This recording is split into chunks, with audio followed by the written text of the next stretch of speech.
Hi and welcome. Now in the previous video we have seen that if we are using direct address table and the key value is really large, then that much amount of memory we need to allocate inside our array, correct? Now what if we have some values, let's say 0 to 999, okay, and we need to insert the keys 11, 145, 156, 172, 293 and 758. Okay, these keys needs to be inserted from the universal set, that is nothing but 999. But table that we are having, the array that we are having, okay, this is nothing but from 0 to 9, that is just 10 elements. Okay, from 0 to 9, the indexes are nothing but from 0 to 9. Now we need to store these values 11, 145, 156 inside this, such that if we are searching that 145 we need is present or not, it should be in order of one time. Okay, so how we are going to do this? So for this part, to map these values to the indices of this particular table, to map these values to the indices of this particular table, a function is needed. That function is known as the hash function, and this table is known as a hash table. Okay, so there are two things, a hash table and a hash function. Now a hash table is nothing but a normal table, a generalized array from 0 to 9 indices, fine, and these are my values that I need to be inserted. So to map these values to the indices of the hash table, a hash function is needed. So it will take the values from 0 to 999 and it will give me a value from 0 to 9. Okay, so input will be from 0 to 999 and the output will be from 0 to 9. So according to that we will be mapping it out. Now just for an example, let's say a hash function is mod 10. Okay, so now if the hash function is mod 10, so what is 11 mod 10? Now 11 mod 10 is nothing but 1. So at an index 1, 11 will be added. Now 145 mod 10 is 5. So at index 5, 145 will be added. 156 at index 6. 172 at index 2, 293 at index 3 and 758 at index 8. So this is how it is going to work. Okay, so whichever values we need to insert, modded by 10. So this is nothing but my hash function, mod 10 is my hash function, 0 to 999 is my input, and from 1 to 0 to 9 we will get one of the outputs.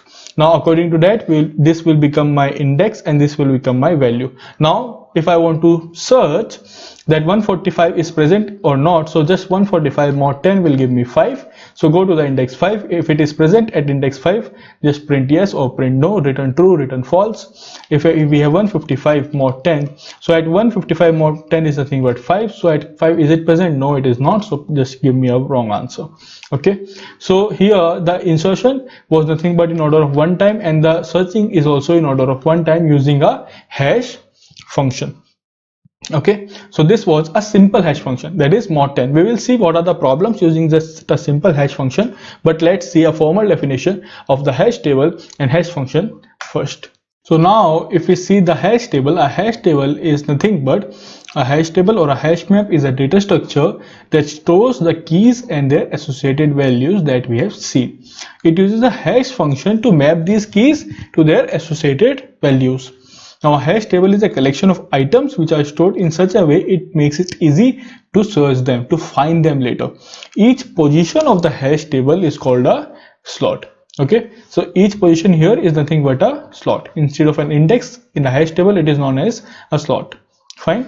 What is a hash function? A hash function is used to transform the key to a slot index or a bucket index. For example, we just use the hash function of mod 10. Okay, ideally the hash function should map each possible key to a unique slot, but this is not possible or quite impossible in practice. Okay, so we will be seeing this point in the next video where we will be discussing about collisions, but in this particular video let's just focus on the hash table and hash function.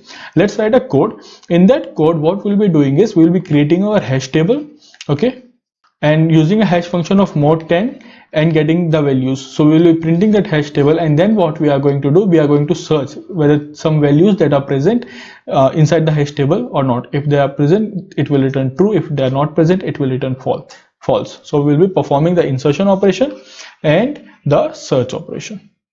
Okay, so let's see the coding part now. So this is nothing but a mode hash function. So this is an array, then we are creating our hash table, then in the hash table add the null or -1 initially.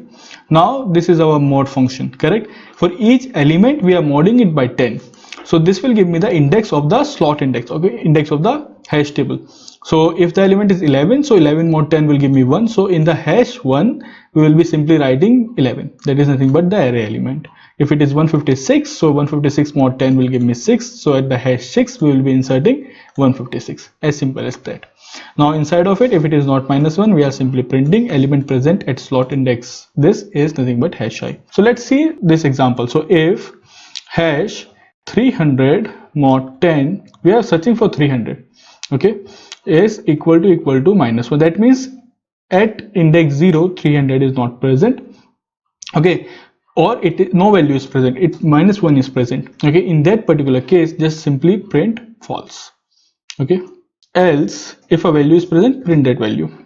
Hash of 300 mod 10, let's run it. So now it will printing my or hash values that I've inserted, and finally it will print me false or the value that is present at the hash as 0, okay. So it is false, that is nothing is printed. Now if some upper value 172 which is present, and here also 172, so let's see. So it should print now 172, or you can just print 172 is present, this value is present or true. So yes, it is printing 172, that means 172 is present and it is present at the slot index 2. So this was a simple implementation of a mode hash function, okay. Now in the next video we are going to see about the collisions and what is the problem with using a simple hash function. Fine, thank you.